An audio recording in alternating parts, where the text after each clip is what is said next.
Good morning to all.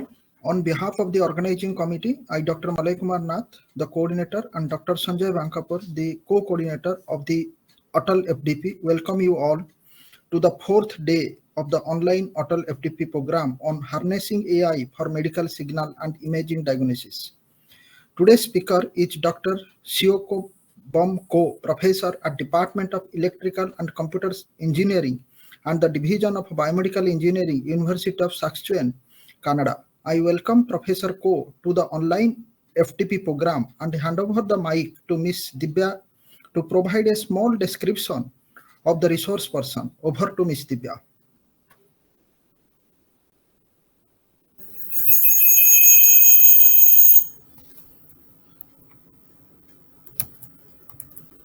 Thank you, sir.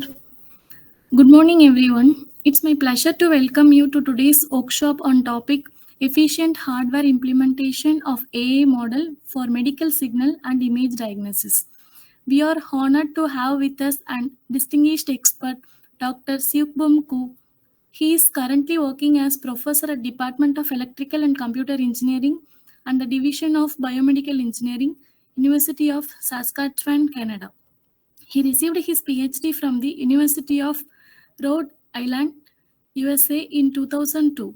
His area of research interests include computer architecture and arithmetic, efficient hardware implementation of compute-intensive applications, deep learning processor architecture, and biomedical engineering.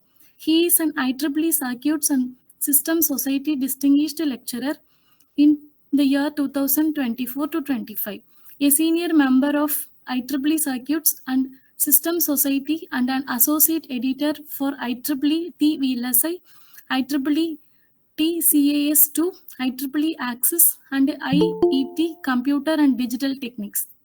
He is an active member of IEEE CAS Technical Committee, IEEE P3109, IEEE 754 to 2029, IEEE Domain Specific Accelerated Standard Committee, and IEEE Emerging Processor System Standard Committee. He was an associate editor for IEEE TCASI in the year 2019 to 2021. Without further ado, please join me in welcoming Dr. Siukbum Ku to lead today's session. Over to you, sir.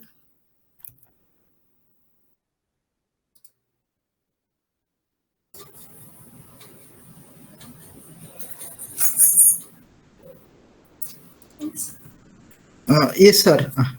Can you see my screen? Yes, sir. It's coming. Yeah. Yes, sir. It's visible. Yeah. Okay. So first of all, thank you very much for the invitation, Dr. Nath, and thanks for nice introduction, Thivia. My name is Sokbum Ko from the University of Saskatchewan. My talk would be efficient hardware implementation of artificial intelligence model for medical signal and image diagnostics today. So Puducherry, I try to compare the size with my province, Saskatchewan. You can look at the size difference. However, in terms of population, it is close to our province. And obviously, India to Canada, the size was a third, but population almost 37 times larger than Canada. And this is the place of the CD Saskatoon, hosting University of Saskatchewan, and this province so-called the Saskatchewan. So our university is the federal and provincial supported university from the Saskatchewan. University of Saskatchewan is one of U15 top 15 research intensive universities in Canada. We do have two Nobel Prize winners in physics and chemistry. There are number of world-leading research facilities on campus.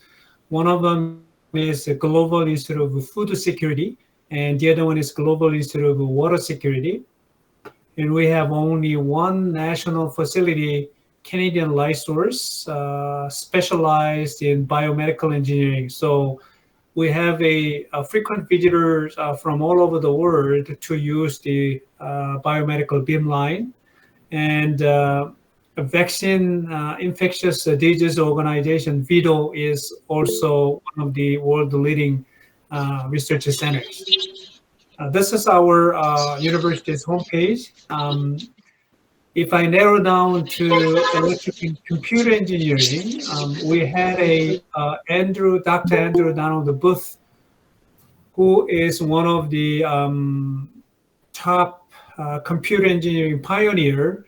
He was with us from 1961 and 1972 as the department head and the dean of the College of Engineering. And he left the university in 1972 to accept the president of Lakehead University in Ontario, Canada. Like Thivia introduced, I'm with the Department of ECE and Division of Biomedical Engineering. My general research interest is computer architecture, computer arithmetic, and using hardware, I try to implement the computer-intensive application efficiently. And recently, because of the computer arithmetic background, I'm actively doing research of deep learning and many applications, including biomedical engineering. I am serving as a associate editor of a number of IEEE journals and IET, and currently serving as a systems distinguished lecturer for 2024 and 2025. As you can see from my technical committee in IEEE, I heavily involved in domain-specific accelerator standards committee and emerging processor systems standards committee, and P3109 and IEEE 754 2029. That's for number representation of the IEEE. So here are the contents. My lab is doing hardware design for deep learning, and the deep learning applications including biomedical engineering, intelligent transportation systems, global the food security and the water security, and the last component is natural language processing. My lab is also interested in security and cryptography as well. So let me start with general concepts of a CPU, central processing unit, and GPU, graphic processing unit, and the TPU, tensor processing unit. As you can see from this block diagram, CPU has control part, cache to move the frequently used data from memory to the side, and DRAM. So this is the general central processing unit related architecture, and you can see the green portion of arithmetic logic unit. Now, the biggest difference between CPU and GPU is the size of arithmetic logic unit. That's why GPU performs the very fast computation compared to the CPU, because it's a specialized computing machine, while the CPU is a more general purpose one. Between GPU and TPU, now this arithmetic logic unit, when we say arithmetic logic unit, it can perform addition, subtraction, multiplication, and addition, and transcendental function and other complicated function. But if you look at this TPU, this arithmetic logic unit is a very specialized so-called matrix multiply unit and accumulator. Now, cache size and control is a little bit bigger than general graphics processing unit, but the main difference is here the ALU is more specialized. In deep learning, your input will be multiplied with the weight, and this result will be added together, and at the end with the bias, that's going to be your output. So, we are enjoying the power of deep learning these days. And if you look at the inside, basically just the two things. Number one is heavy computation, mainly the one that I just mentioned, multiplication and addition. In deep learning, it is so-called the MAC unit, multiply and accumulate, plus a large data set. So these two things are the fundamental components of the deep learning. Now, let me talk about domain-specific architecture. There are 5 major guidelines for domain-specific architecture. The reason why I'm describing this domain-specific architecture is because TPU, which is the critical component of deep learning computation, is the perfect example of domain-specific architecture. So number one is to use dedicated memories to minimize the data movement. In cache memory, we know that this is mainly to minimize the data movement between CPU and the memory, because memory is a slow component, and oftentimes this is the bottleneck of the entire performance of the system. So number one is to use the dedicated memories to minimize data movement. Second guideline is to invest resources into more arithmetic units or bigger memories. So like a GPU and TPU, it does have a larger size of arithmetic unit, plus it is very specialized arithmetic unit compared to central processing unit. Number three is to use the easiest form of parallelism that matches the domain. Now, we all know that lots of complicated parallelism technologies available, but for the specific domain, it is recommended to use the simplest form of parallelism, easiest form of parallelism to improve the throughput of the entire system. Fourth guideline is to reduce the data size and type to the simplest needed for the domain. Now, oftentimes, standardized format probably be the overkill. Do we really need that the standardized format, which is the size of the numerical form? Now, it is flexible, sort of, to reduce the data size and type according to the domain. The last one is to use a domain-specific programming language. So these are 5 guidelines for domain-specific architecture. These 4, TPU, Catapult, Crest, and Pixel Visual Core, are the representative example, but I'm just going to go through for this TPU because, again, TPU is the most representative example of deep learning processor or accelerator. So the first, dedicated memories. So TPU has unified buffer and accumulator. So it meets the first guideline. The second one is a larger arithmetic units, and we saw that it does have a matrix multiply unit and accumulator. So that's multiply accumulators.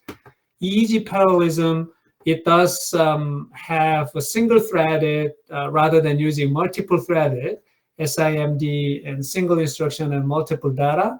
And in order, we know that out of order execution can improve the performance quite significantly, but it creates more complexity in the architecture. So it included just the in order execution one for easy parallelism. Fourth one is a smaller data size. It does have a 8-bit and 16-bit integer instead of having 32-bit standardized IEEE floating point format. The last one is domain-specific language, and we all know that TPU has its own domain-specific language called TensorFlow. Now this one shows the TPU's floor plan. The light data buffers, it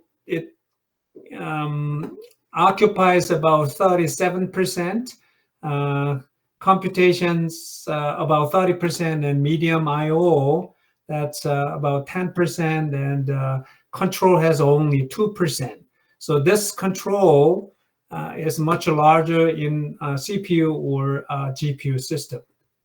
And you can see the size of the arithmetic logic unit, which is matrix multiply unit. And so this too has about 30% computation unit of the entire chip. So with having those things in your mind, my lab is to optimize arithmetic units for efficient deep learning computation. The middle one is for deep learning specific arithmetic units. We developed the multiple precision MAC unit. I explained the MAC, and multiple precision means rather than having one single precision, we try to integrate 4 different precision into a single chip. Flexible MAC means rather than having the fixed bit of exponent in IEEE floating point standard, we try to use the exponent bit flexibly. For example, in 16, we try to have a 1 to 8 exponent bit. Eventually, if we can cover 8-bit, that's similar to floating point 32-bit. I'm going to talk about the details later on.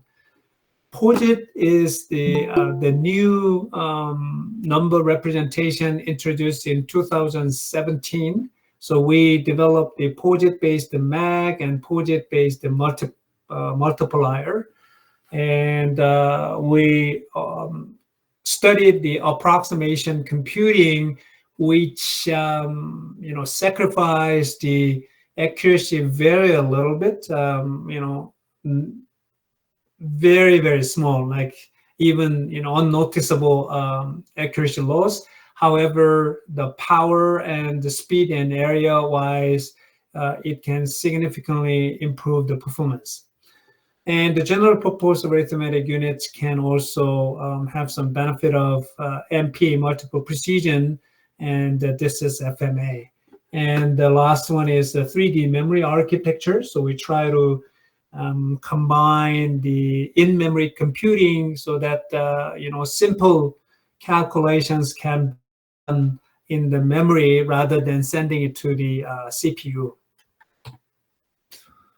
For deep learning specific architecture, we try to do 3 things. The first one is to perform less number of MAC operations. So while maintaining the same accuracy, if we can reduce the number of MAC operations, that's certainly preferred and ideal. So to perform less number of MAC operations, we suggested early detection of negative output features, and we proposed to prune effectual MAC operations. Second thing is to enhance the utilization of processing elements. So this is similar to load balancing. Multiple processing elements could be equally busy all the time. So that's the load balancing. We proposed the crosswise sharing the scratch pad method to enhance the utilization of processing elements. We suggest the approximation concept to deep neural network accelerator. For this, we developed many different boost multipliers. So this is one of them, and this boost is the same as Dr. Andrew Donald boost that I introduced earlier. He was with us from 1961 to 1972, that booth. And we try to use this one into DNN, a deep neural network accelerator, and also we try to apply various degree of approximation into layers based on their depth. With that research findings from previous slides research, we try to apply those to the real applications. Number one is intelligent transportation system. The second thing is biomedical and agriculture and water security and natural language processing. For intelligent transportation system, we do the segmentation and object detection and a lot of different type of classification for a license plate or CVSA decal or hazard material placard and so on. Biomedical wise, I try to cover at the end of the my talk, and agriculture and water, we drones to embed the compact and lightweight the deep neural network model to, predict the yield rate or to detect a certain plant and count and plant phenotyping, those type of things using different imaging modality, RGB or multispectral or hyperspectral images. Natural language processing wise, we are interested in named entity recognition, summarization, knowledge-based construction, and relation extractions. So FMA or MAG is basically very similar. FMA is to compute A times B plus C. So if C is equal to 0, then this is multiplication. And either A or B is 1, then A plus C or B plus C, that's addition.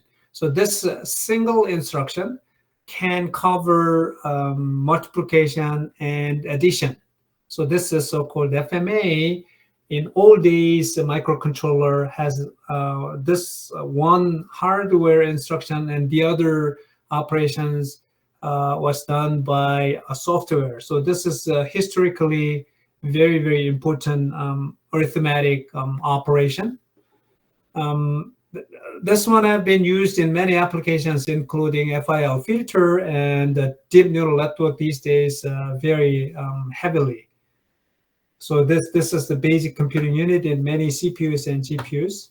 And I briefly covered this one in previous slides. So arithmetic unit, logic unit plays a very important role, and the functionality matters. So we try to support for various functions and try to support for various numerical precisions. So there are 4 standard precision in IEEE 754 2008. So half precision means 16, as you can see, 1 sign bit and 5 exponent bit and 10 mantissa bit. Single precision 8-bit, double precision 11, and quadruple precision 15 for exponent bit. And the total bit would be 16 half, 32 single, 64 double, and 128 quadruple. Please pay attention to this exponent bit. Now, if remember that I said in half a precision, if we can handle this exponent bit flexibly, and I said 1 to 8-bit. So this 8-bit is the same as a single precision. And obviously, if we have a 8-bit here, and the mantissa bit will be 7.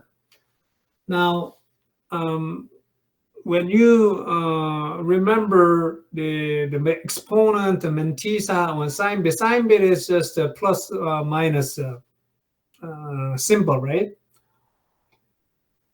Exponent is 2 to the power of something. So you can imagine how important that, what impact would be depending on the exponent value. This is a very, very important component compared to mantissa. This is a significant bit. So point to something, you wouldn't notice too much difference in that range of mantissa. So the key would be to handle this exponent a bit nicely. So we try to support mixed precision operation as well. And you can see p-bit multiplication and the p-bit adder. This is so simply multi-precision. Q-bit multi-precision. However, p-bit multiplication plus the q-bit adder, that's the mixed precision. So we try to combine multi-precision and the mixed precision together to explore in a better way. So this is our multiple precision fused multiply add unit. It does have a 4 pipeline stages here. And stage 2 is basically dedicated for mixed precision mode. And we have 2 control signals, so mode and mix. Mode can select one of 4 precision, and the mix is to distinguish the normal against the mixed precision. And all operations share the same architecture. So it can cover 1 QP, 1 28-bit FMA, and 2 parallel DP. DP stand for double precision. So 2 64-bit of FMA can be performed at the same time. So you can expect double throughput in this one. So that's another advantage of this multiple precision FMA. Similarly, 4 parallel single precision FMA can be performed at the same time, and 8 parallel half a precision FMA can be performed at the same time. And this is the mixed precision dot product that our proposed MP-FMA can handle. And these are the mixed precision FMA operations that this proposed system or unit can handle. So compare with other standalone design, we demonstrate only 38% area overhead compared to QP-FMA. Remember, we are not only covering QP, DP, SP, and HP, and also mixed operation as well. And only 6.5% more area to support mixed precision operations. And this table shows the flexibility of our proposed system with green color compared with other similar works. This one has been published in IEEE Transactions on Computers in 2019. And if you want to get more details, you can certainly refer this paper. And we try to merge floating point and the fixed point multiplication together. So the yellow in this block diagram, yellow one is only for floating point. And we use the Karatsuba algorithm. Only 3 small multipliers are needed, and we merge it, the floating point and fixed point data path. Usually, trained with the 32-bit single precision floating point format in GPUs, that's just gold standard for training wise. However, inference, that's a little bit different story. Smaller precision formats can provide the same level of accuracy, It can provide a faster computing or higher throughput or smaller storage or lower energy consumption. So there are a number of different options, standard floating point 32-bit or block float, the B-float or mini float. P3109 in IEEE, we made a draft and we finalized the draft. We are getting the feedback from the public right now. And in particular, look at the number of bit that we are talking about. We're talking about 8-bit here, 8-bit, right? Not just this 32-bit or even 16-bit. We're talking about 8-bit. Even we started the discussion of FP4, 4-bit. So dynamic range exponent and representation precision mantissa, and obviously dynamic range, which is the exponent, is way more important for accuracy. Precision, no obvious improvement with more bits. And these two graphs clearly show that 2-bit and 3-bit difference show the big difference in terms of a normalized accuracy for a number of different deep neural network model. Whereas this number of bits in mantissa doesn't show the meaningful difference among 1, 2, 3, 4 bits in different deep neural network model. And variety in precision requirements in different neural networks, as you can see from different color of the graph, and even inside, the same architecture, depending on the weight or integer and fraction, they show a different, precision requirement. So that's the sort of just of flexible precision multiplied Mach unit. For inference, and obviously the smaller the better, and there are number of tries in the past, fixed point or dynamic fixed point, even ternary neural network or binary neural network. So what we try to do is we try to provide a multiple precision computing and the flexible computing range first, which means we care the exponent the most, and then the precision. And fused arithmetic unit can cover dot product operations.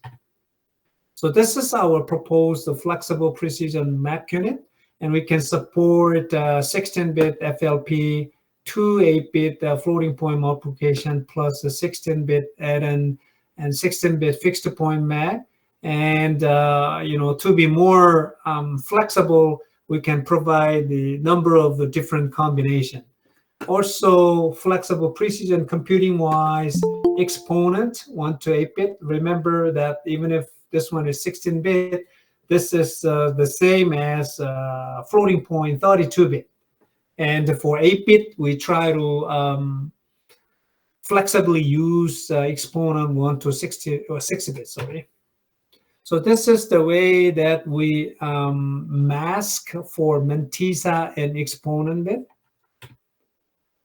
Look at the result. The bottom one is for proposed one, flexible one.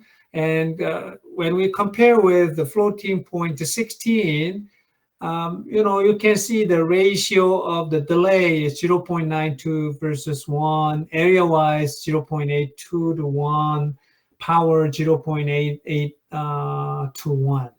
So only, about 20% larger than standard, the 16-bit floating point Mach. Remember that the 16-bit has the fixed point of the exponent, which is 5-bit. But in our proposed one, we do have a 1 to 8-bit exponent bit change it flexibly, so much smaller than 32-bit floating point Mach unit. So this is floating point 32. So delay-wise, 1.5 versus 1, and area-wise, 2.27 versus 1, and the power 2.5 versus 1. So much smaller than 32-bit floating point Mach unit.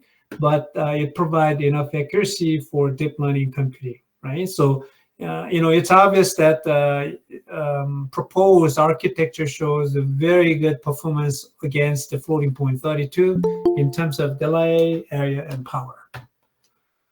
This is the case study in deep neural network inference. So this green portion is the FlexMag, our IP, and we made a simple test bench using activation and weight value, and to get the output features so that we can eventually compare the accuracy.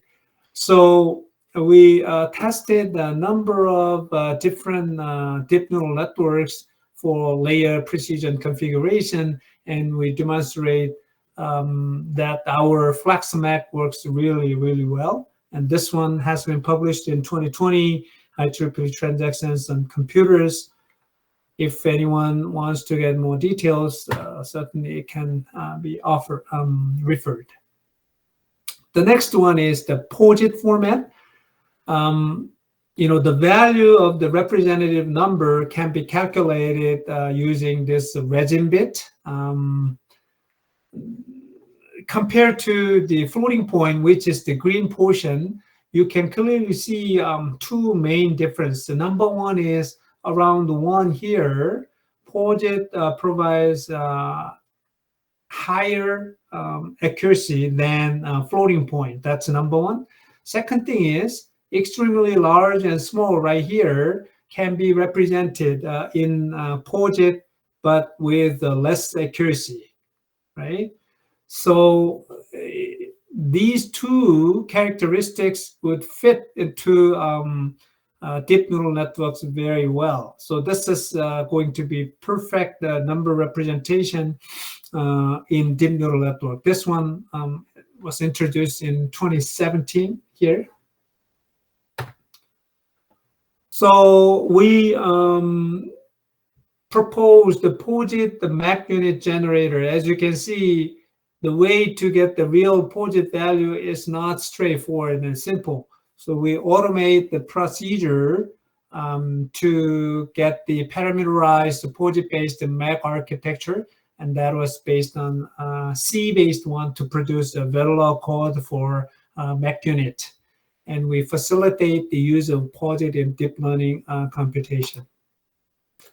Now, power efficient POSIT multiplier. From this diagram, Mantissa multiplier consumes over 60% of the entire power consumption. So what we find out is that Mantissa, not all the components are all the time busy. For example, this RH1, 2, 3, 4, so depending on the number of bits, only a few of this component would be active, so that we can save the power consumption. So that was the main idea, and that also has been published in 2020 Transactions and Circuit Systems 2.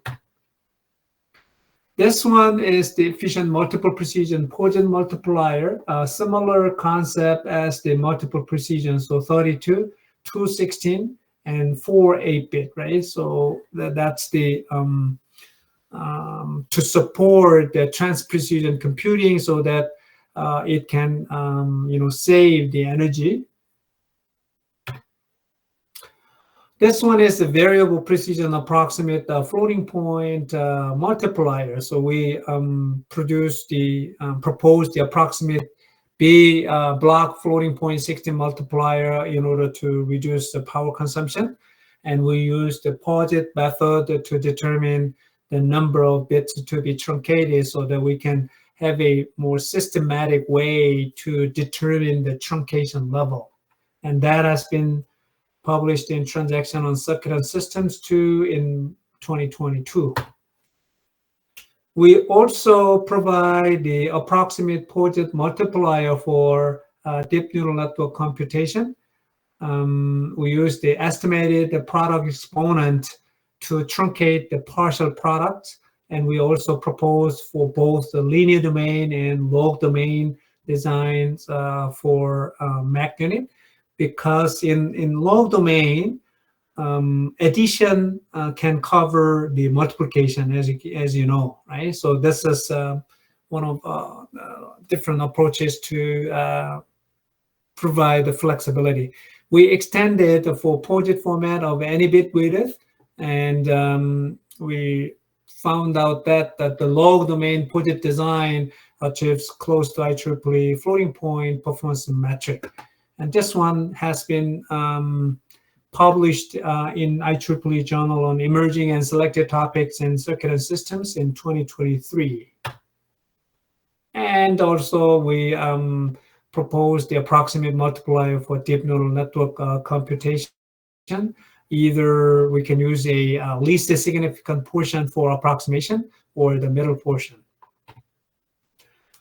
We put the simple MAC operation inside of the hybrid memory cube, so that we can see the much improved the performance in 3D memory architecture.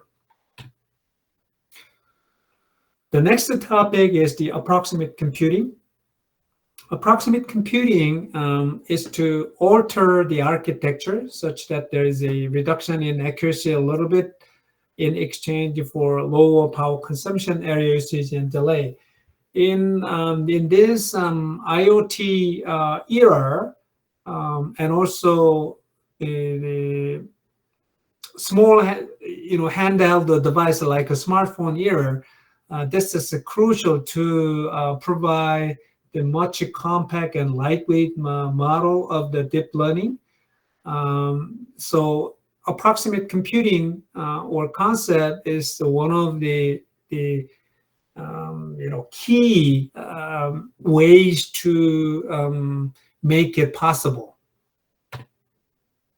So we propose the approximate version of a half adder here. So check mark is the correct answer, but X mark is the incorrect one's answer. Intentionally, we get this incorrect answer so that we can minimize the logic for handling those. And similarly, we propose the approximate full adder and approximate version of a photo compressor. So using those approximate half adder, approximate full adder, and approximate photo compressor, this is how we handle the entire multiplication. And we compare with the exact multiplier of error, and in terms of area, delay, and power, or PDP and APP. Also, we compare with the other state-of-the-art approximate multiplier. Back then, it's a bit older paper, but still cited quite often. So it's one of the popular approximate multiplier still. So that has been published in 2017. And we also provide a different type of boost multiplier. For example, from 3 signals from the original architecture, we reduce it to 2 or even single one, and we demonstrate that we can save the 15 to up to 50% of the power savings, and that has been published in IEEE Transactions on Computers in 2019 as well. Divider is also important. It is complicated compared to the multiplier or adder. However, softmax in deep neural network these days, for example, this one, the divider, it would be a very important hardware component to perform that. So this is to produce the proposed exact restoring divider cell, and this is our proposed approximate restoring divider cell. So this part, this portion, exact cell has been replaced with approximate cell, and we show that up to 46% of the entire power can be saved. and proposing a leading one detector into this entire divider, we show that we could reduce the power saving by up to 57%. And this one also has been published in Transactions on Computer 2019 as well. And map unit in deep neural network, it's obviously we can apply the approximate computing. So the proposed design provides up to 49% in power savings. And we developed the approximate map unit design, as well as utilizing the proposed design in a neural network applications.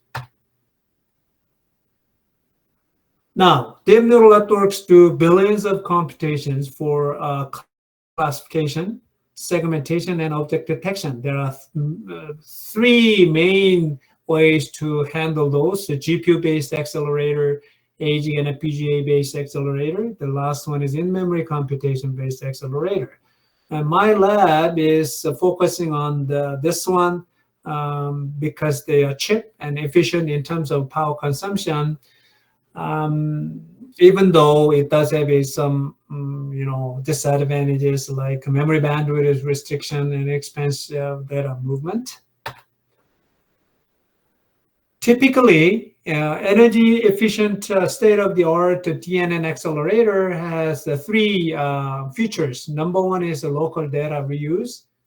First of all, to avoid expensive data movement, but once the data is brought in, then you want to use as much as you can. So to maximize the utilization of the local data. And the second thing is a reconfigurable computation engine. So this is sort of a flexibility issue, and try to support the approximate mode by accepting accuracy loss. In our lab, we try to optimize the available spatial computation engine architecture of deep neural network accelerator. And these are the things I would like to briefly about in coming slides. First method is to sign-based early negative output feature detection in a spatial computation engine. By reordering the computational stuff, then we can see, for example, we can calculate the positive first and negative later.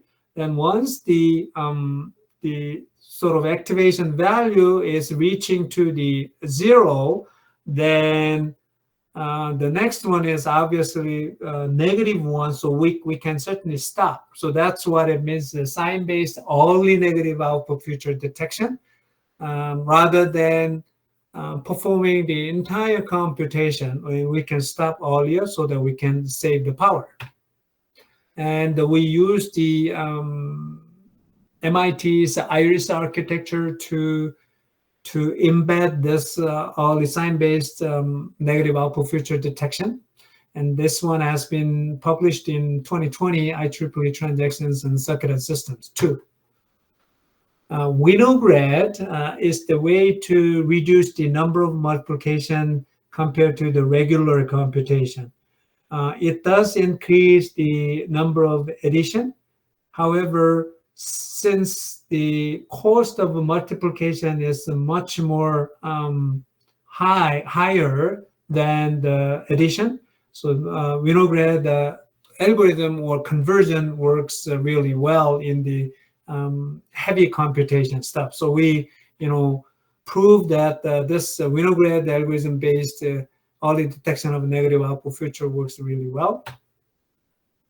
This is the way to enhance the utilization of processing elements by sharing the scratch pads. Now, this one is the original one, and you can see multiple exclamation mark, which indicates the idle states. But in our technique, you can see there's no idle states. So the benefit of this architecture is to reduce the number of clock cycles from 8 to 4 in this particular case. So to, the to accommodate those things, we proposed the architecture of the twin processing elements here, and crosswise sharing of the scratch pad of the PEs of the PE clusters. Now, compare with the reference design, this sharing scratch pad has a little bit larger size, but certainly in terms of inference per second and inference per joule, it provides a much better performance compared to the reference design. This one has been published in 2020 in IEEE Transactions on Computer-Aided Design of Integrated Circuit and Systems. Binary accelerators are efficient in terms of energy consumption. All the proposed accelerators until now, back then, skip only non-effectual computations, like skipping zero computations by both encoding, the input feature map, and filter weights. However, we found out that it is possible to skip effectual computations when the MAC operations can be decomposed down to bit level.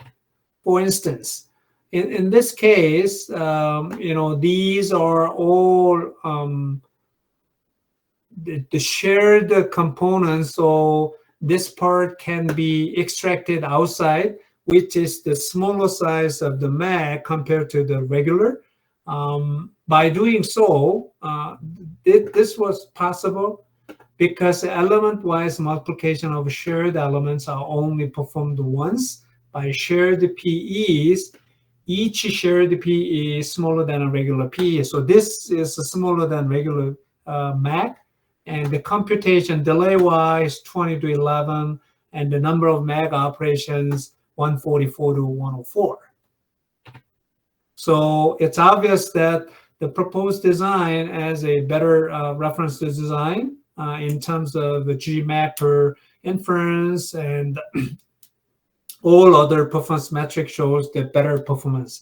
So this one has been published in Transactions on Circuit and System 1 in 2021. Now, efficient spiking neural network, SNN, is the third generation of artificial neural networks. It's quite often used in neuromorphic systems.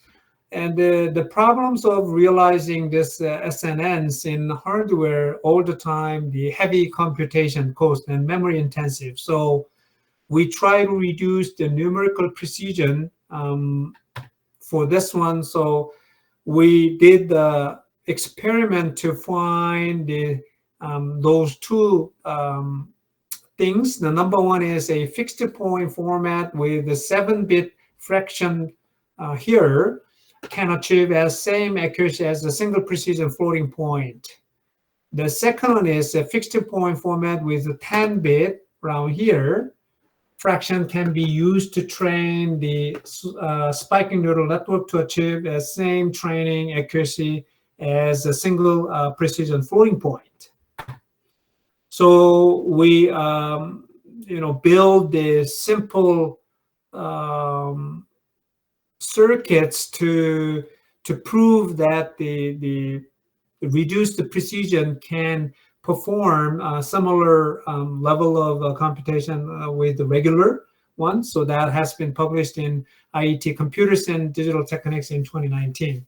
And we developed further this one using variable precision format to identify this one. And we add some approximation computation into the energy efficient SNN processing elements. And this is the result that we found compared with all exact error. And by having about half of the approximate error, we were able to improve the energy efficient significantly. And that has been published in Journal of Parallel and Distributed Computing in 2021. And this one shows compared to the original CNN model, in terms of accuracy, 85% versus 82%. It's quite competitive. We did some booth encoding-based energy-efficient multipliers for deep learning system.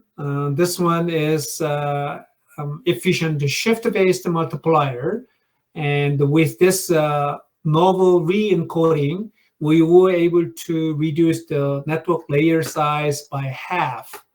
And one has been published in IEEE Transactions on Circuit System 2 in 2023.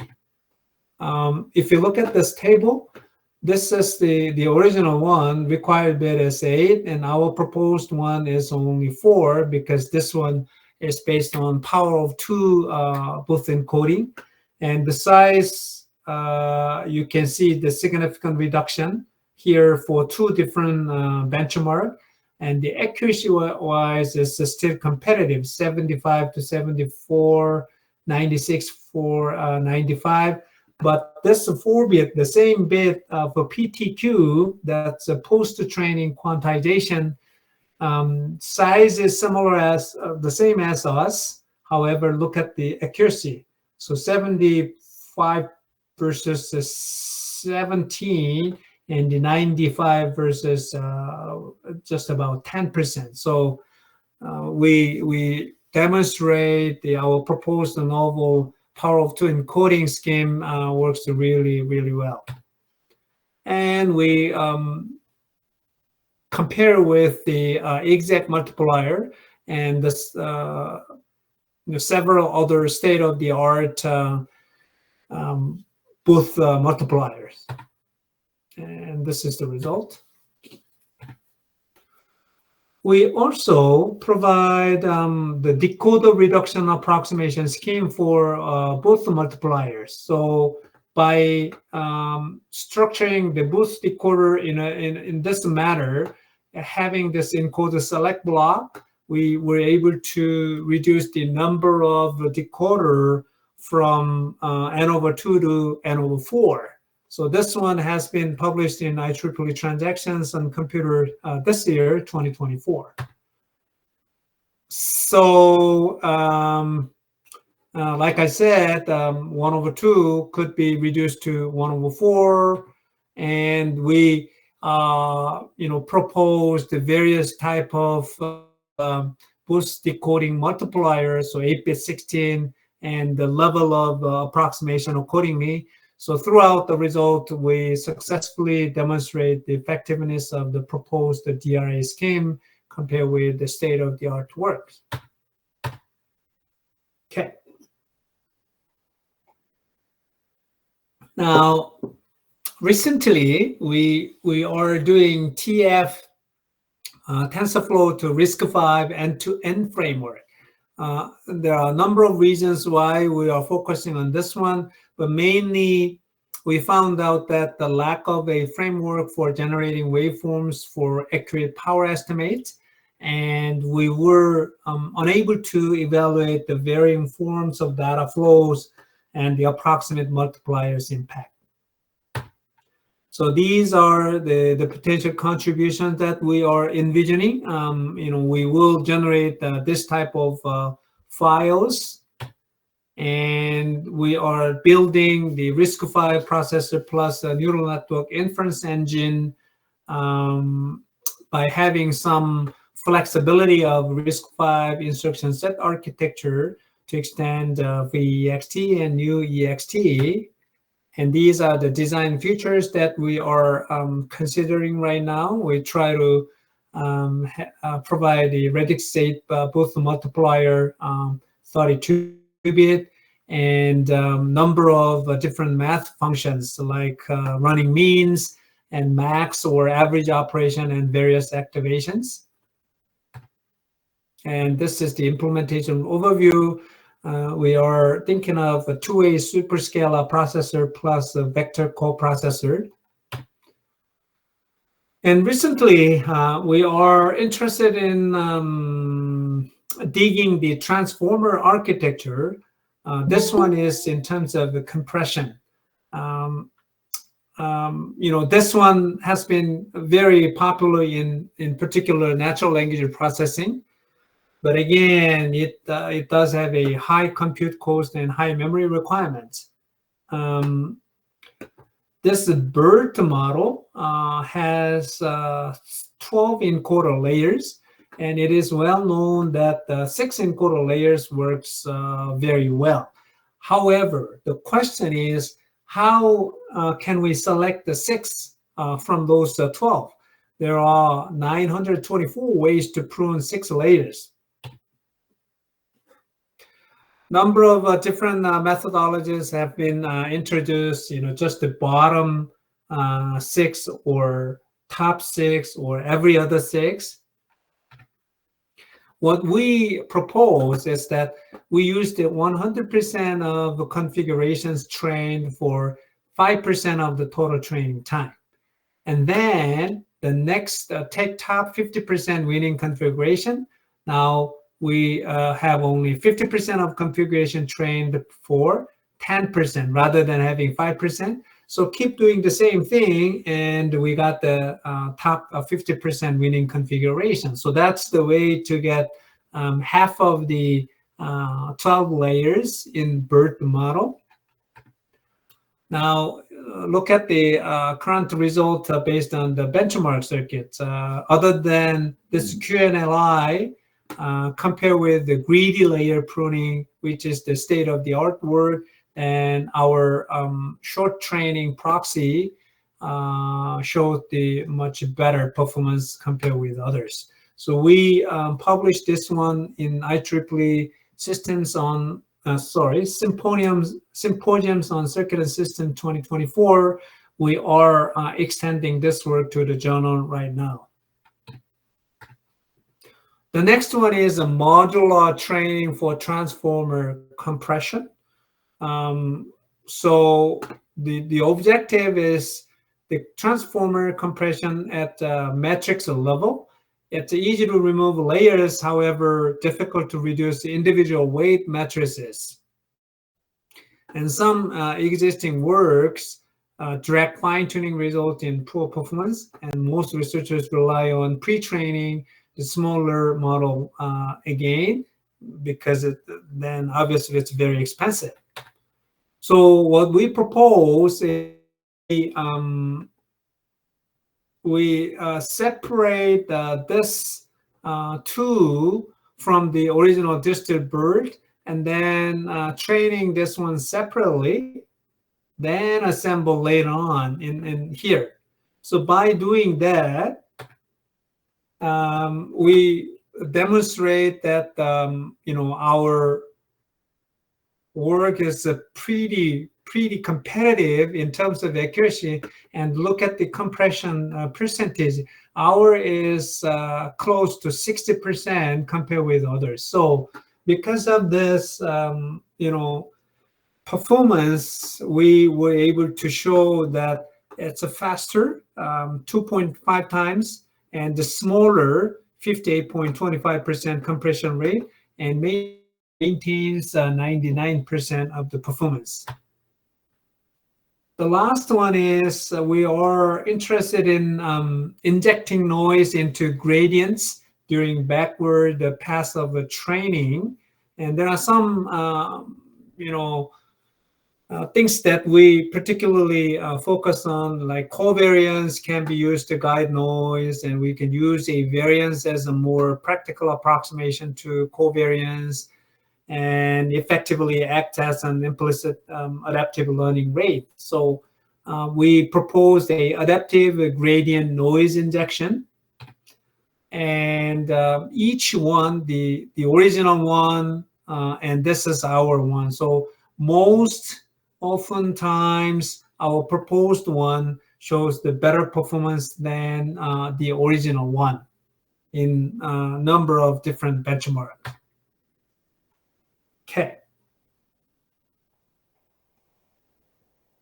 Now I'm going to move to the applications in biomedical. So the first one is the retinal blood vessel segmentation using fully convolutional network with the transfer learning. The deep learning part is more or less similar. We try to reduce the number of hyperparameters. and we try to provide a compact model while maintaining the similar accuracy. And I'm just hoping to share what type of biomedical imaging research is going on right now. So this is a retinal blood vessel. Retinal blood vessel provide very important information for a few diseases like Alzheimer or diabetes and so on. But it's difficult to extract and tedious to extract the blood vessel. So we use the transfer learning, and this is quite an old one, 2018. But I want to point out that there are two major databases in so-called Drive and Stereo database, and we were the first group to use crosswise. Like we trained the model in Drive database and the test in Stereo database. Vice versa, we trained the model in Stereo database and test in Drive database, so that we can provide a much robust architecture compared to the other one. So that was the thing that I want to point out. And we use the deep learning for lung cancer detection in CT. So we provide some simple model at the time, because this is a 2020 paper. Look at this graph. The blue one is the original result by number of healthcare professionals, from medical student to the specialist, and the green graph shows our AI model's accuracy. Now, red one, we show the AI results to the healthcare professionals, and then they change the output in the second round. So it's clear that the left side, this is basically less experienced healthcare professionals. So you can see their accuracy is meaningfully increased from the first round. So our conclusion was that at least AI model for CT lung cancer detection can provide the supplemental material, which is very, very useful and helpful for, in particular, the inexperienced healthcare professionals. And we developed the more complicated deep learning model for lung cancer detection in CT. In particular, we introduced a multi-phase feature extraction and the multi-scale convolution layer here, like you can see from this block diagram, so that we can capture the local and global features in a better way, and we compare with a number of other state-of-the-art work model. Now, second thing is breast ultrasound imaging. So-called ABUS is non-radioactive, so it is very preferred by the patient because it's a non-radioactive and safe. However, as you can see, it is providing very low resolution. So, how can we provide the deep learning model to detect the cancer?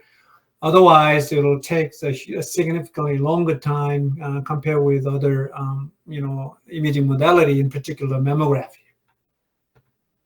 So we use the Inception version 3 as backbone, and transfer learning has been used. So we were, and also we combined two different view strategy, multi-view strategy A and multi-view strategy B. So we have a two separate one and then combine, or the different way to combine two different views. So our proposed technique shows the better performance than other techniques, in particular just a single view, coronal view or transverse view. And AML, anterior mediastinal, is the organ, and AML, which is a lesion, is the sort of cancer. So we try to segment the AM first, and then inside the AM, we try to classify the AML, anterior mediastinal lesion part. So we propose the unit-based architecture, and then compare with the other state-of-the-art architecture model at the time. Okay, so there are some major challenges in medical image analysis: data set limitation all the time, and data privacy. So data limitation, those two challenges can be solved in a number of ways.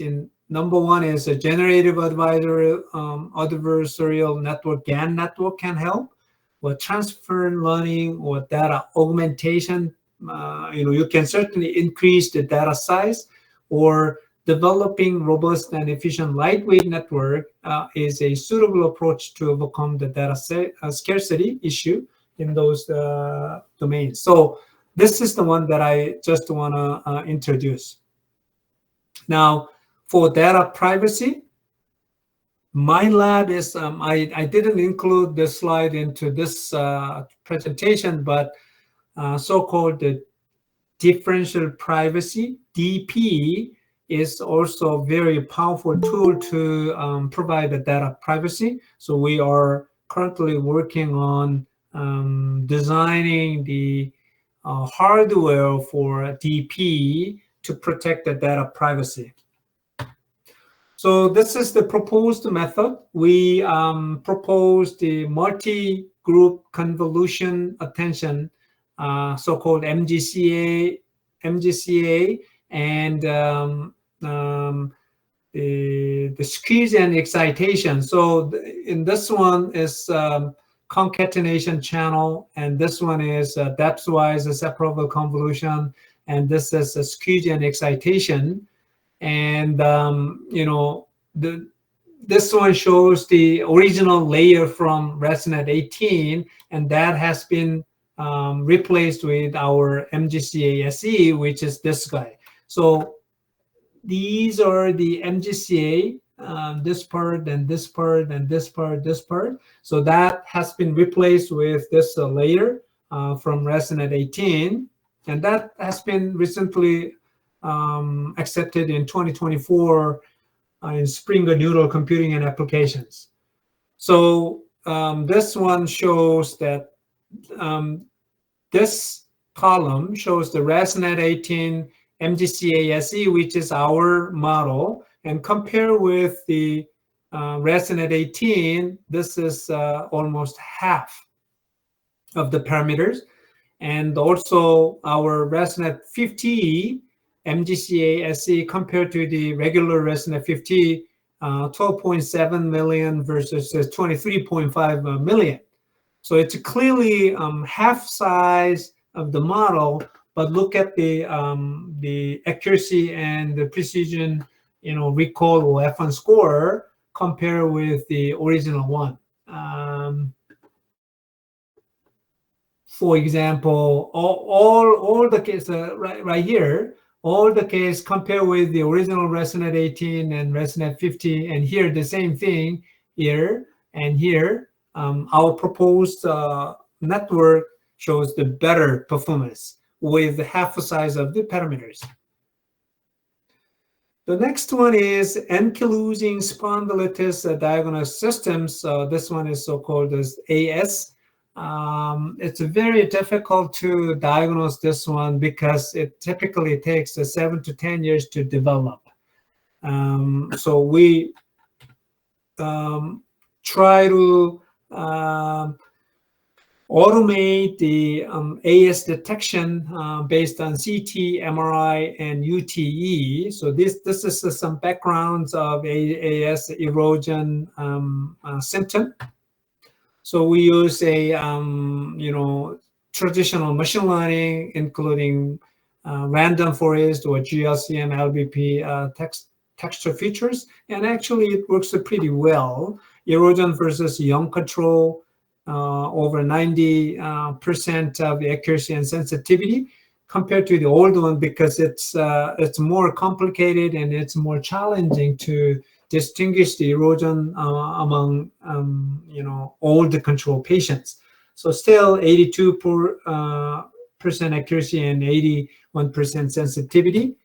And we developed the deep learning model based on Inception version 3, and look at the accuracy and the sensitivity erosion versus all control, including both young and old control patients. So this is some results to compare with the our works against the traditional machine learning based one or CNN based one that has been published in 2020, computerized medical imaging and graphics. We further try to lower the computational cost by concatenating some of the components together. So with the 93%, only 93.7% less parameters, right? And the performance is really, really good. 98.7% and 97.4% sensitivity versus the fine-tuned Inception version 3. And we try to develop the AS diagnostic system. So basically, it does have a 3-stage system. First of all, we localize the region of interest, SIJ joint, and then SI joint part can be classified as either AS or fine, normal. Then patient level classification, so that we can eventually decide this patient has AS or not. So this is a 3-stage system, end-to-end system.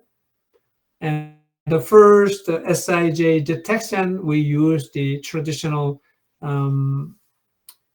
computer vision technique, and also for object detection network, we use a YOLO version 5. And this is the SIJ detection. And in this figure, the radiologist ROI is orange, and our model has a little bit larger, bounding box, but still it includes the ROI part. So radiologists tend to annotate the various specific regions, whereas our model AS tends to be still viewable. And then SIJ ankylosing spondylitis versus or normal condition. And we combine the Inception, we use the Inception version 3 based system with a vision transformer architecture. And best model shows the 87% accuracy, 70% sensitivity, 96% specificity, 90% precision, and overall 91% ROC AUC. And this is the per patient AS and normal classification slide. So this is the result that we got, and we submitted this work to Springer Machine Intelligence Research this year. Actually, last month we submitted. So this is the full system architecture. Stage 1 is SI joint localization, and then stage 2 SI joint classification, and the stage 3 patient level classification. So you see, we combine the traditional computer vision techniques and machine learning techniques and also deep learning techniques together to provide this 3-stage system for ankylosing spondylitis classification from CT. We extend this work to the different imaging modality, which is MRI, right? So I'm not going to touch this one because more or less the deep learning technique is the same, but into a different modality. We found out some interesting things, but these are the pretty much the same thing compared with CT-based one. So this is a full system architecture for MRI. And the UTE is a very recent sort of imaging modality, and we try to apply the similar techniques. However, because of the smaller data set, we have only 2 AS patient data and 4 control patient data. This is sort of a preliminary study. Now, the rib tracking and fracture classification.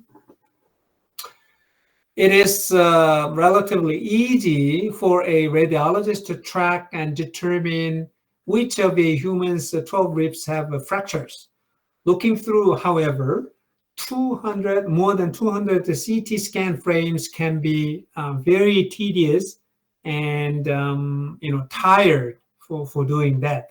And in emergency room, not all the time radiologist is available, right? So it would be useful to streamline this process. So that's what my team was doing. Rib segmentation first. So we used the UNET. And then these are the data set that we labeled for acute, recent fracture and all the healed fracture, regular, no fracture, those type of things. These are not rib part. Various anatomical clutter. So we did some rib fracture classification. It's quite simple and straightforward. And we fine-tuned variety of Inception version 3, ResNet 50, and VGG 16 based one. And this is the rib tracking. Rib tracking is a more complicated one, because we want to know which rib has a fracture. Fracture classification is relatively easy. However, you got to keep track the rib number.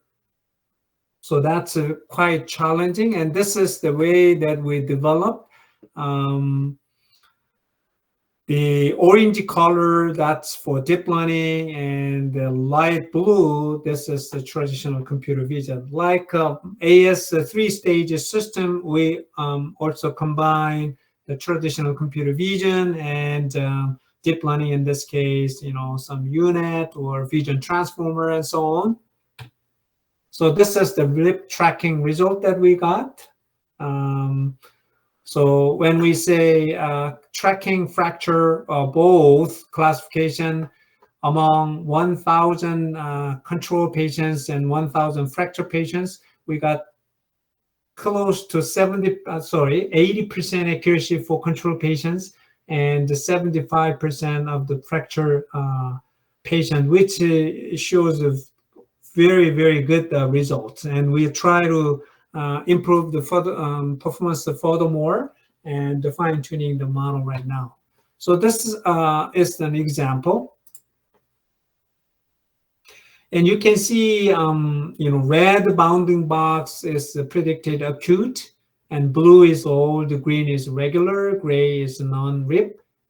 And each one has L or R and the numbers. So that's the rib number, left side or right side in a different color.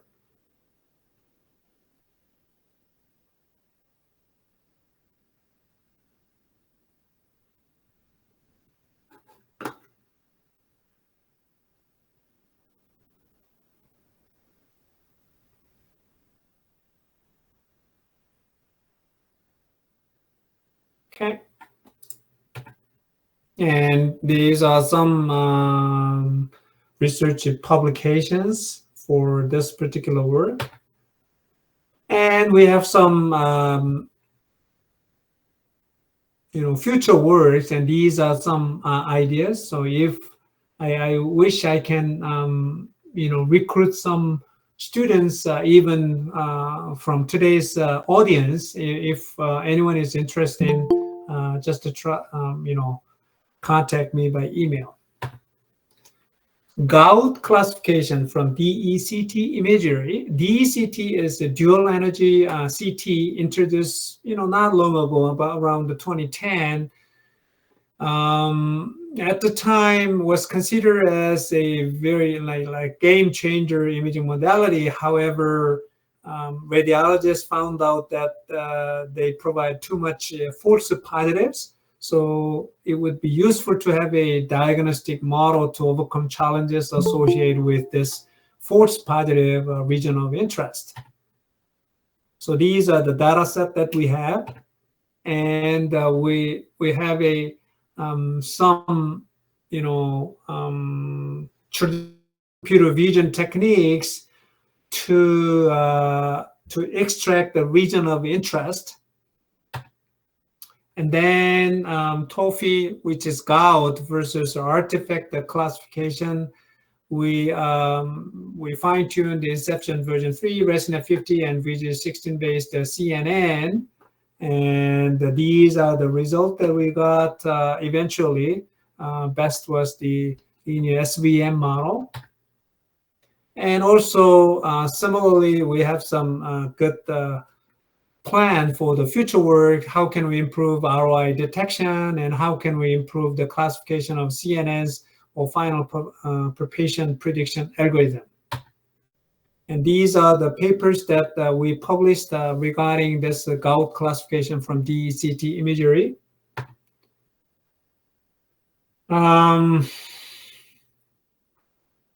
This one is optimal viewpoint for angiography. So this is a 3D setup. But when conducting a surgery, a surgeon must locate an optimal viewpoint wherein the visibility of the vessel of interest is maximized, because otherwise it will poke, blood vessel, for example. So they don't want to do that. So they want to secure the maximize the viewpoint so that they can clearly see. So a program that could process all images across all the systems, rotations, and angles, and automatically find the maximized visibility would be very valuable. So what we did is we used the convex hull area. So the bigger, the better, obviously, to secure the maximum visibility. So we extract frames from 3D by fixing one axis and rotating the other in 5 angle intervals. And we select the 4 frames to maximize the features above. And we provide this one to top 4 recommendation output images to the radiologist. And we confirmed with the 50 patient data set with a 33-year experienced radiologist. He confirmed that a suitable maximal excellent view was always among the top 4 images per patient. So we got this one as the best scientific exhibition award in this year in a conference. And again, we have a good plan for the future work to develop this one, this model furthermore. Face the super resolution with deep learning. The reason why I bring this, super resolution, you can imagine that lots of opportunities to apply this super resolution in medical imaging diagnostics, in particular for the pediatric patient, like small kids. You don't want to get them exposed to the radioactive material. So this is the perfect solution to increase the resolution from low to high resolution. So this is some of the face, super resolution work. And we added the robust super resolution, and this one has been published in Springer Multimedia Tools and Application in 2020. Biomedical signal processing, and we use the LSTM-based interconnected architecture for the classification of grasp types of using surface electromyographic SEMG. We compare with other state-of-the-art works and ROC curve, and this is the the result that we have. And 6 grasp types are successfully classified. So that has been published in IEEE Transactions on Artificial Intelligence in 2023. Teeth extraction, we particularly focus on panoramic X-ray images because these panoramic X-ray images are popular in underdeveloped country.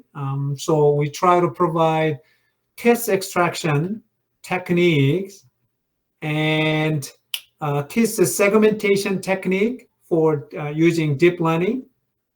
And eventually, we extend this work to classify the dental caries based on this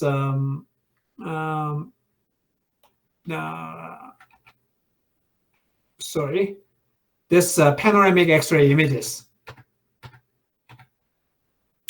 Also, we try to provide the COVID-19 diagnosis in chest X-ray. CT is more expensive and less affordable, right? Because of that. But chest X-ray is much cheaper and relatively easy to access. So using this chest X-ray, we propose the deep learning techniques to diagnose the COVID-19 and deep learning-based automatic image classification system to detect COVID-19 pneumonia in chest X-ray has been proposed.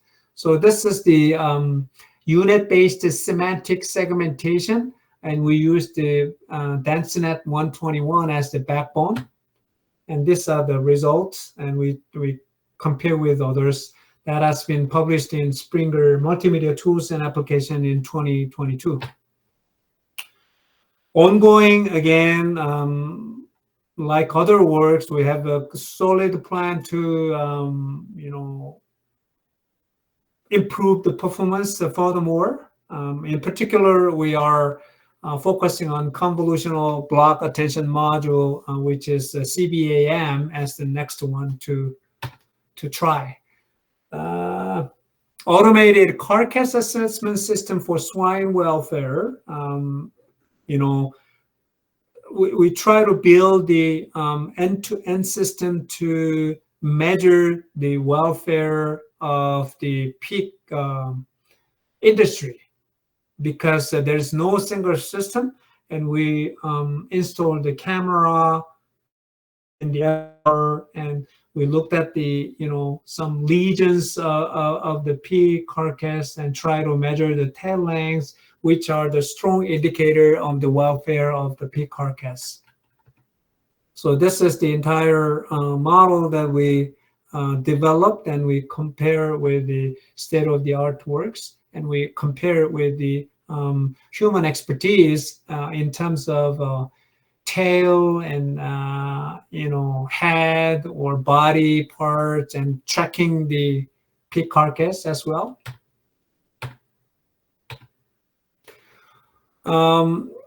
My labs are currently doing a number of different projects, and I named here, including deep learning accelerator research and screening eyes of people in Saskatchewan with non-invasive imaging technologies and AI for early detection of Alzheimer's disease.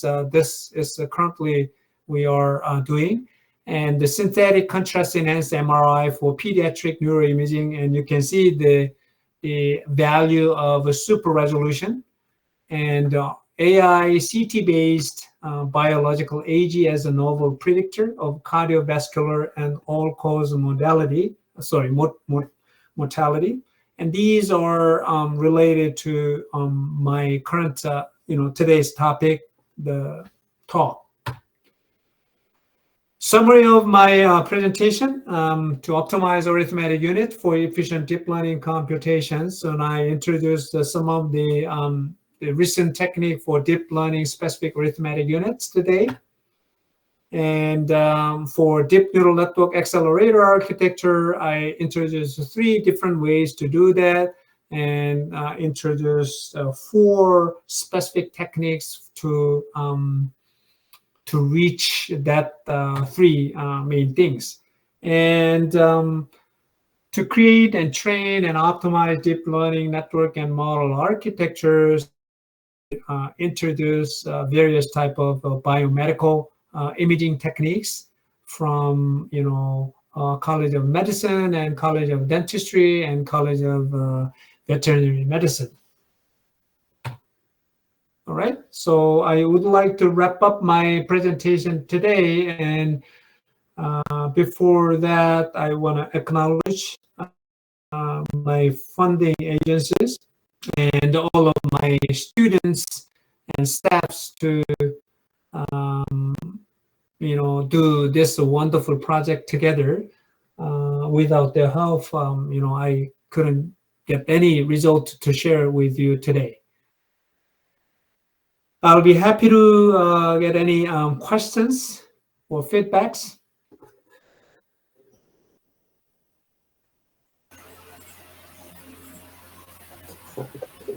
Participants, if you have any queries, you please ask to the resource person.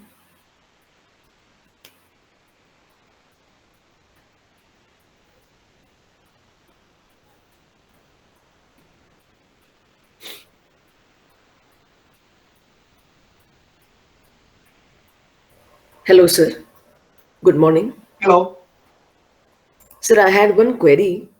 Sure. That while suggesting certain improvements in an existing deep learning model, how should one approach towards modifying it? Or from where to get the cues regarding what modifications could lead to a lightweight architecture? Okay. Well,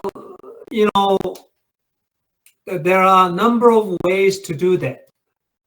First of all, from my perspective, there are a number of ways to look at this one. The simple and straightforward manner would be probably reduce the precision. These days, many platform provides the reduced precision. So you can simply try to use less number of bits to run the deep learning model. And like I said in my presentation, POSIT would be a very nice number representation to replace the original one.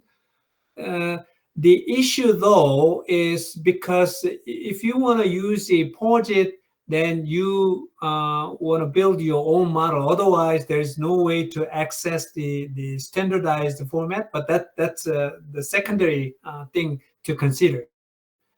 The other thing is probably you should know quantization and pruning, those type of things. And certainly, you can try to apply those to see if that can improve the performance in terms of network parameters and so on, like speed-wise, while maintaining the similar accuracy. So, these are the things that I can think of. Or even, some architecture, you can try to use the first several blocks and see it goes. And typically, the very first several blocks show the very good performance. Then, you can, build some basics from them, and then borrow some idea from other techniques to particular layer and try to replace it with your modified layer, things like that. I hope that answered to your question. Yes, sir. Yes, sir. And one more thing, Sure. how to establish that sensitivity and specificity trade-off in such cases, or while using the deep learning models? What do you mean by how do you trade-off? It typically, I'm listening to the medical doctors, which one is more important to them. So I can more focus on either specificity or sensitivity.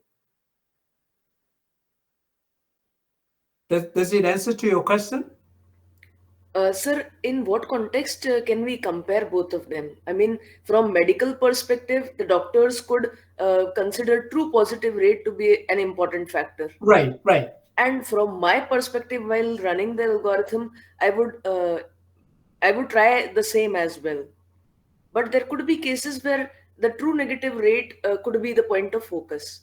Yeah, yeah. So that's what I'm saying. Like it really depends on the particular cases, right? But usually I listen to a medical doctor's point, because if they feel that the specificity is the important one in addition to other performance metric, and I try to improve those particular specificity. Thank you so much, sir. Yeah, Sir, I have one query. sure. Can you highlight something on differential CNN? Differential Sorry, CNN. Can you highlight differential. something on differential CNN? I'm not familiar with differences here. And what is that? Sir, actually it is some related to some differential operators, but I don't have much knowledge about that, and I wanted to have some knowledge about that. So, could you Okay. some highlight something? And one more thing, sir, Well, like already this sorry. pre-trained models are there. Pre-trained models are there already. So, what new thing can be done in convolution neural network? Can you suggest some new things from research point? So you have a pre-trained model. Yeah, yeah. So, if I want to do research, means some new novelty in that using those models. So, what things can be done? Well, similarly, the things that I mentioned earlier would be a very good starting point. Like, reduce the precision, quantization, pruning. The how to compress the model. I shared some of the transformer architecture example or slides, right? So those are the things that typically that you can try first. Okay, so I can compress, means I can remove some of the layers and then I can Sure. use the Yeah. base layers. That Sure. is what you told, yeah.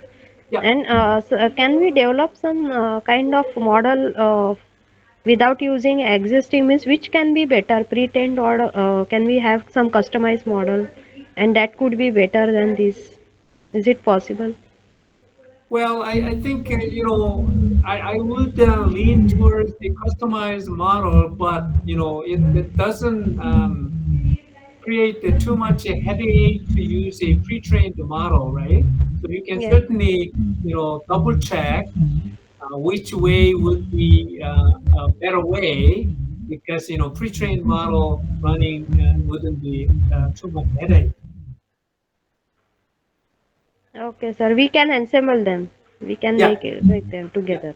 And yeah. sir, what is the difference between hybrid models and ensemble models? Are they same or different, sir? Well, basically, I would say same. Ensemble model is to combine two different one to get the better performance, right? And Yes, in a sir. sense, it can be called a hybrid. Okay, and sir, which parameters we should look while combining these models? Means there are multiple models, hybrid models. So how we can decide like which models will be more suitable and we can combine them? So what Can can be the evaluation parameter? can you repeat your question again? It was Sir, there are chopped a little bit. multiple pre-trained models, many pre-trained models. So if we want to choose those models which we can combine or ensemble, then on which parameter we can decide that? Means how to choose those models? Well, shouldn't we look at the output performance, like the accuracy or F1 score, recall, MAP, and so on? Because eventually your output will tell the performance, right? Yes, yes, sir. Yeah, Yes, sir. Thank you so much. yeah. Sorry to I have a quick sorry to question for interrupt you. once again, sir. Okay, go ahead. Sir, do you offer any short-term internships at your institute? What do you mean by short-term internship? Maybe biannual or something like that? Okay. Now, for the undergrad, there is so-called MyTex GRI, Global Research Internship. I can't remember exactly. Typically 16 weeks. So India is, one of my favorite, source. So this year, for example, I'm going to have three to five. I haven't decided yet. So, I got, the students from India almost every year. So that's for a undergraduate students. Graduate students wise, that one, if the student is selected, the Canadian government to support. So you don't have to worry about any expenses and so on. For the grad students, we used to have a good program between Canada and India, not anymore. We have a program with Southern America right now. I can't think of any, but for example, I'm very actively looking at the candidates from India. So certainly, you can try to find the potential supervisor or professor. I can certainly help you out if you have any specific plan and good candidates. Sure. Thank you, sir. Yeah. Or you can have my information through Dr. Nath. Sir, can you please share your email? And Yes, madam, I will share the details of Professor Shivakumaran to all the participants. Okay, okay, sir. Thank you so much. Any questions from the participant? Sir, there is a question in the chat box. It is asked by Dr. Sanmuga Sundari. So the question is how to set parameter for the proposed algorithm. Professor Ko, am I audible? Yeah. Yes. So how to set parameter for the proposed algorithm? Yes. Can it be more elaborated? Because when you propose your algorithm, the architectural model, parameter is going to be pretty much fixed.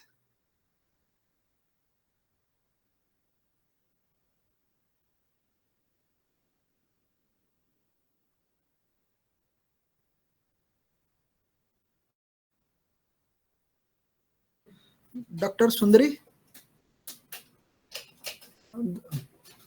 is it clear, Dr. Sundari, or can you make more clarification so that the professor can able to explain it more better?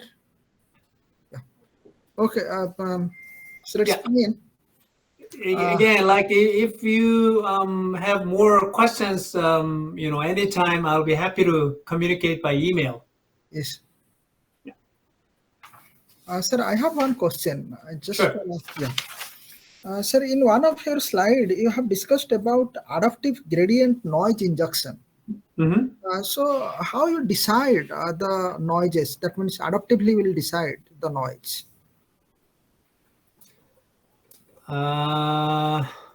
This is a fairly new work, so I don't think I have a clear grasp on that. But let me try to go back to this one, right?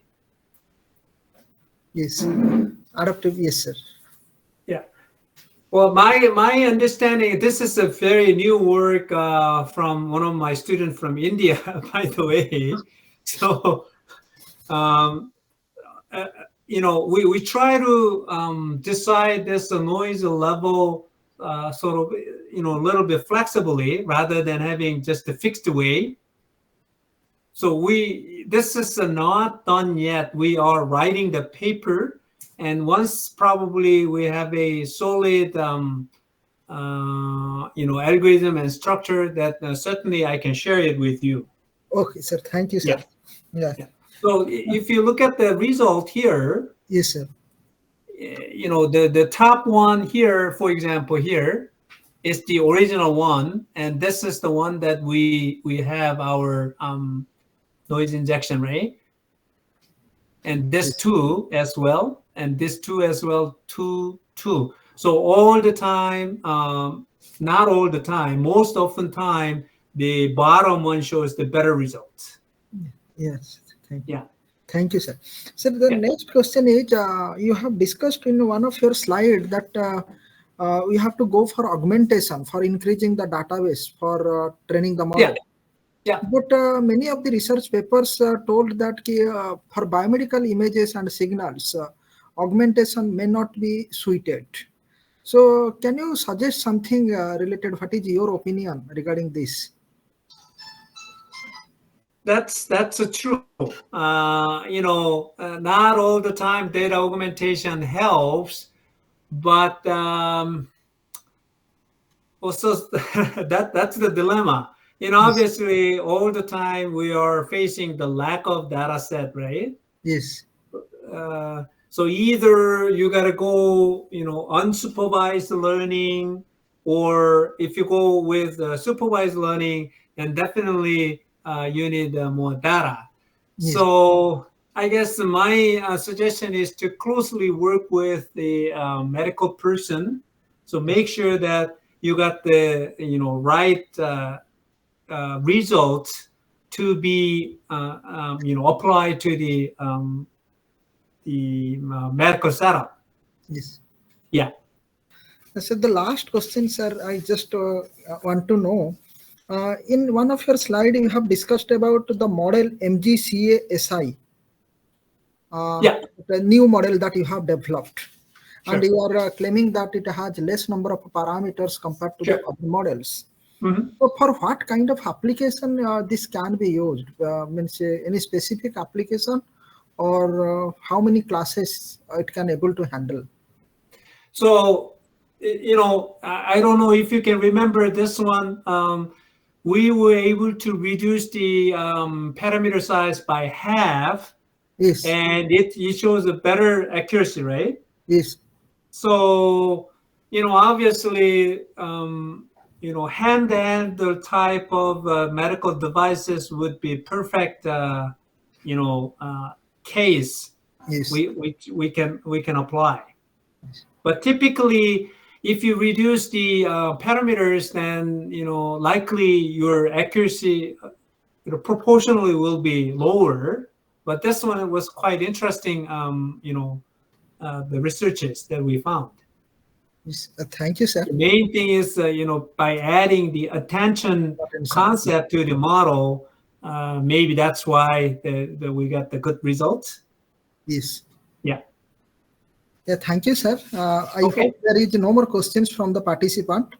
On behalf of all the participants, as well as on behalf of the NIT Puducherry, just I want to request you, whatever the opportunity is available in your institute, if you can able to share me to my email, so that I can able to provide to all the participants. They can get benefited out of that, as well as our students also get benefited, because most of the participants are MTech as well as research scholars.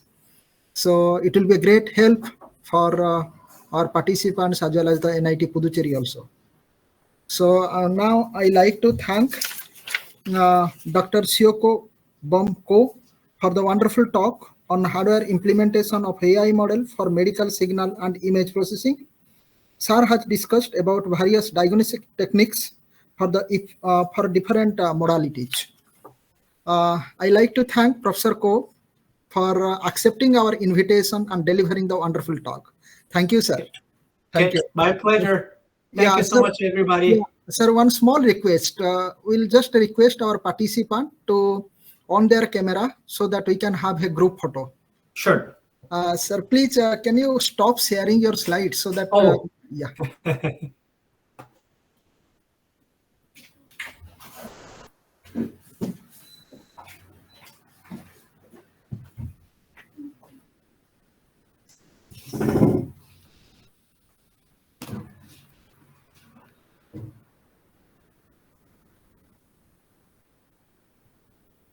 We can sit together. Or bring a chair and sit here. Sir, I didn't see your message. Sir No. Sir वो जो लड़की है ना प्रियदर्शनी उसको email करवा दीजिए office से उसकी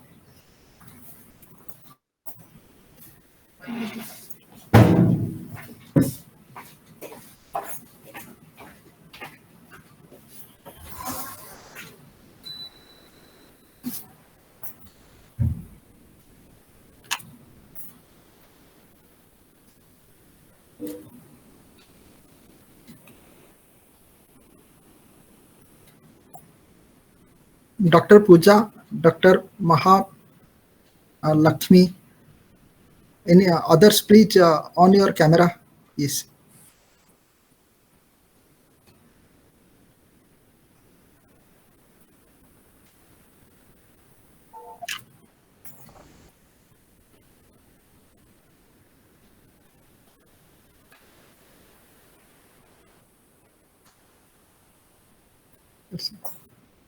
Thank you, sir. Thank you all the participants to join the session. Thank you, sir. Once again, Thank you. Thank you. Bye now. Bye-bye. Thank you.